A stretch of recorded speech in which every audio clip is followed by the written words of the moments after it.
ظہر اور عصر کے وقت کے بارے میں پوچھا ہے تو ہم نے عرض کیا کہ جو زوال کا ٹائم ہوتا ہے، اور زوال کا کیسے پتہ چلتا ہے کہ فرض کریں کسی بھی جگہ پر آپ ہیں، ایک لکڑی آپ نے زمین میں گاڑی ہے، اگر اس لکڑی کا سایہ بالکل مکمل ختم ہو جاتا ہے اور پھر دوسری طرف اس کا ڈھلان شروع ہوتا ہے تو اس کو زوال کا ٹائم کہتے ہیں، اور یہی ظہر کا اول وقت ہوتا ہے، کسی جگہ پہ 12 بجے، کسی جگہ پہ 1 بجے، کسی بجے 12:30 بجے۔ جی السلام علیکم ورحمۃ اللہ۔ وعلیکم السلام جی، مولانا قبلہ آپ صاحب بات کر رہے ہیں؟ جی جی فرمائیے، کون میرے بھائی، کہاں سے ہیں؟ جی میں زیاد بات کر رہا ہوں کراچی سے۔ بڑے دنوں بعد چینل آپ کا آ نہیں رہا تھا، ہم یہاں کراچی میں تھے، اس وجہ سے جو ہے وہ کافی دنوں سے رابطہ نہیں ہو پا رہا تھا۔ جی جی فرمائیے، کیا سوال ہے آپ کا؟ جی میرا سوال یہ تھوڑا سمجھنے چاہ رہا ہوں کہ میری کچھ دن پہلے کسی سے بات ہوئی تھی تو انہوں نے مجھ سے یہ بولا کہ ہم جو 14 معصومین جن کو کہتے ہیں تو یہ خالی یہ معصومیت جو ہے وہ صرف ان 14 سے مختص ہے یا کوئی اور بھی ایسا ہو سکتا ہے؟ انہوں نے جو ہے وہ آیت عقید کے متعلق یہ فرمایا کہ جو ہے وہ اللہ نے یہ بولا کہ ہم نے جو ہے وہ آپ کا حق دیا ہے، اہل بیت کو پاک رکھا جیسا کہ ان کو پاک رکھنے کا حق تھا۔ تو انہوں نے بولا حق تو جب دیا جاتا ہے جب کوئی کچھ کر کے دکھائے، یعنی کسی چیز پہ پورا اترنے کے بعد پھر جو ہے وہ اس کا حق دیا جاتا ہے۔ تو جو عصمت کے لیے کیا کوئی یہ شرط ہے کہ کوئی اس لیول تک پہنچے تو پھر اس کو عصمت کا حق دیا جائے؟ کیا کوئی اور بھی، یعنی جیسے ہم معصومین 14 کو کہتے ہیں تو جو ہم انبیاء کو معصوم کہتے ہیں تو وہ انبیاء اور 14 معصومین میں کیا ڈیفرنس ہے؟ وہ اس کی ذرا ڈیفائن کرتے ہیں اور تھوڑا۔ آپ کا سوال پہنچ گیا، انشاءاللہ آپ دیکھیے گا، انشاءاللہ آپ کا سوال کا جواب ملے گا۔ بہت شکریہ، جزاک اللہ۔ ہم آگے بڑھتے ہیں چونکہ ہمارے پاس ٹائم بہت کم ہے۔ تو زوال کا ٹائم جو ہے نا وہ اسی طرح طے ہوتا ہے کہ جب آپ ایک لکڑی زمین پر گاڑیں، سورج جب اس پر پڑے اور اس کا جو سایہ ہے دوسری طرف چلنے لگے تو آپ کا جو ٹائم ہے ظہر کا وہ شروع ہو جاتا ہے۔ مختلف جگہوں پہ مختلف ٹائمنگ جو ہے، گھڑی کی جو ٹائمنگ ہے وہ الگ الگ ہے۔ جیسے ہی آپ نے ظہر کی 4 رکعت نماز ادا کی، فقہ اہل بیت علیہ السلام کی روشنی میں 4 رکعت ظہر کی نماز جو واجب ہے اس کو ادا کرنے کے بعد فوراً ہی عصر کی نماز کا ٹائم شروع ہو جاتا ہے۔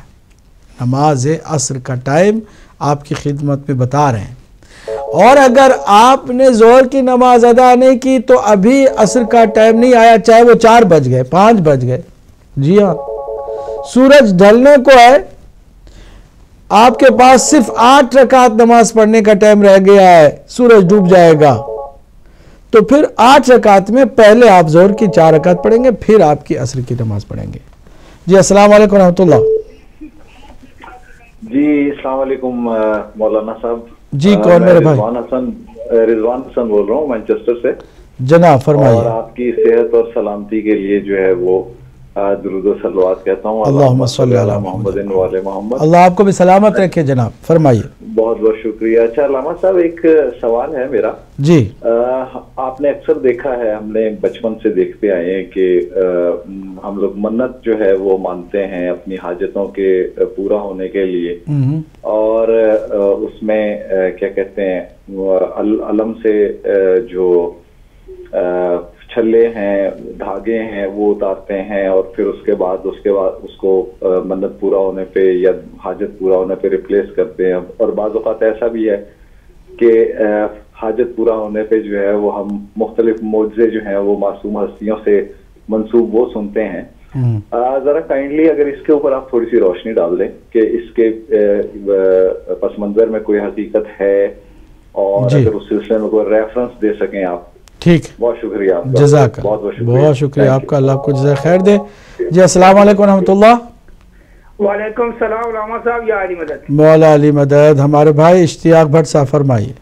جی علامہ صاحب، پہلے تو آپ کے لیے بہت سی دعائیں کہ پاک پروردگار آپ کو صحت، سلامتی، ہمت عطا فرمائے کہ آپ اسی طرح محمد اور آل محمد کا درس دیتے رہے۔ پاک پروردگار آپ کی فیملی کی بھی حفاظت فرمائے، اور اللہ پاک ہدایت ٹی وی کو اور ترقی عطا فرمائے۔ مولانا صاحب ایک چھوٹی سی گزارش یہ ہے جی بسم اللہ کہ مذہب اہل بیت میں، ہمارے مذہب میں، ہم کسی اور کی بات نہیں کرتے، کوئی جس مرضی مسلک سے ہو، کیا ہمارے مذہب اہل بیت جس پہ ہم حق پہ ہیں، بے شک ہم حق پہ ہیں، اس پہ کوئی ہمارا عالم ہو یا جو بھی ہو